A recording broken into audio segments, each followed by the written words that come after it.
true hospitality doesn't start with our plans and strategy. It starts with our heart posture before God. Welcome to the Steps to Thrive podcast, a place for real talk about life and leadership for young Christians passionate to grow. Today's question came through the online form, and a young lady asks, what is the best way to show hospitality to others, both personally and professionally? That's a great question, one that gets to the heart of how we as believers live out our faith day by day by day.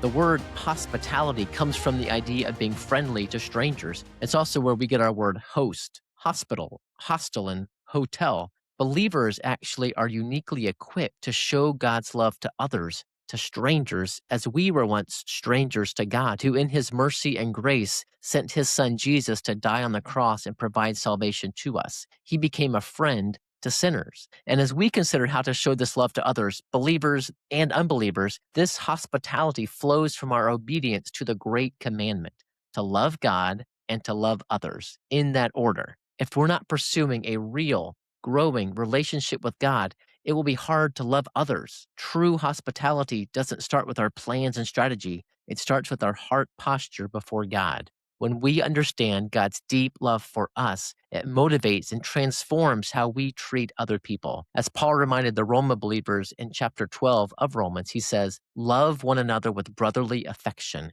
outdo one another in showing honor. And later he says to contribute to the needs of the saints and seek to show hospitality. That's the mindset as we seek to love others, to be eager, intentional, and others focused. So what does that look like? Well, personally or professionally, hospitality starts with a simple but powerful idea to be genuinely interested in other people. Stephen Covey put it this way in his book, The 7 Habits of Highly Effective People: seek first to understand, then to be understood. It's easy for us to listen to others just to respond with our opinion or rebuttal, but we should seek to understand, to ask good questions, to pay attention and care about what people are going through. As the popular saying goes, be kind because most people are fighting a battle you know nothing about. That perspective alone will make us more patient, more gracious, and more thoughtful in how we interact with others. From a personal standpoint, one of the best ways to show hospitality is to use your time and energy simply as a platform for ministry, to invite people even into your home, whether you live in a house, a dorm room, an apartment.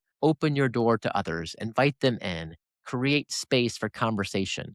We love having people over to our house all the time, and it's been one of the most meaningful ways to build relationships and encourage others. If you want to grow in this area in opening your home to others, I recommend the book, The Gospel Comes with a House Key by Rosaria Butterfield. It's a great reminder that ordinary, everyday hospitality can have extraordinary impact. From a professional standpoint, hospitality may look a little different depending on your role, but the heart is the same. In the office, on the job site, in the factory, in meetings, treating people with kindness and respect, even when it may not be returned. Ephesians 4 says to be kind to one another, tenderhearted, forgiving one another as God in Christ forgave you.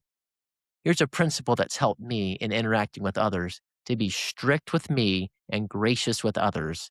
Not strict with others and gracious with self. It's easy to give ourselves outs, but we need to be strict with ourselves and gracious with others. It's choosing kindness even when it's inconvenient. It's suffering long in love, as 1 Corinthians 13 reminds us. So here are a few practical ways this may be helpful. First, in showing hospitality, just simply text or call someone to check in, to be a random but remarkable encouragement to someone who may be struggling. Second, maybe schedule a meal or coffee with someone in town. Meet with them there, ask how they're doing, check in on them. Third, open your living space, as I mentioned earlier, and invite people in for a meal or to play a game or to maybe watch a sports game or something. Fourth, wherever you are and whatever conversations you're in, take time to listen, to ask questions. Finally, and most importantly, as you consider growing in hospitality, ask God for wisdom to use your time and energy and resources to love others well. And remember that hospitality isn't that complicated. It just takes intentional thought and effort and oftentimes self-denial. It's choosing each day to reflect the love of God and how we treat the people around us. But it's worth it as we have the privilege to reflect Christ to others when we love them, listen to them, and seek to show hospitality. I hope this was helpful for you today, and thank you for listening to the Steps to Thrive podcast. If it was an encouragement to you, perhaps you could share it with others as well. And feel free to send more questions to Matthew@stepstothrive.com, and I'll try to get to them in a future episode. Hope you're having a great day. Stay awesome. Stay on the narrow path, taking steps to thrive for God's glory.